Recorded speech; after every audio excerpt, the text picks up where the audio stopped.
Ankleshwar industries એસોસિએશનની managing કમિટીની વર્ષ 2026-27ની ચૂંટણી આવતીકાલે યોજાવાની છે, જેને લઈને તમામ તૈયારીઓને આખરી ઓપ આપવામાં આવ્યો છે. એશિયાની પ્રતિષ્ઠિત ઔદ્યોગિક વસાહતોમાં સ્થાન ધરાવતી આ એસોસિએશનની ચૂંટણીમાં કુલ 1282 મતદારો પોતાના મતાધિકારનો ઉપયોગ કરશે. ચૂંટણીમાં સહયોગ પેનલ અને વિકાસ પેનલ વચ્ચે કાંટેની ટક્કર જોવા મળશે. ચૂંટણી અધિકારીઓ દ્વારા તમામ વ્યવસ્થાઓનું નિરીક્ષણ પણ કરવામાં આવ્યું છે.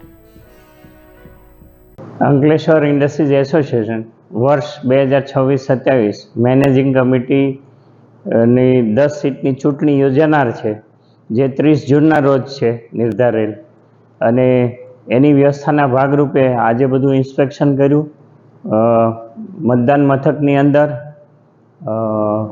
6 બૂથ, એની અંદરની વ્યવસ્થા, લાઇટિંગ, કોમ્પ્યુટર, સ્ક્રીન અને મતદાર સભ્ય જે કોઈ અહીંયા મતદાનમાં આવે અને સરસ રીતે શાંતિપૂર્ણ મતદાન થઈ શકે એવી સંતોષકારક વ્યવસ્થા એઆઈએ દ્વારા, એઆઈએના સેક્રેટરી પ્રેસિડેન્ટ દ્વારા કરેલી છે, જે મેં વેરીફાઈ પણ કરી લીધી છે.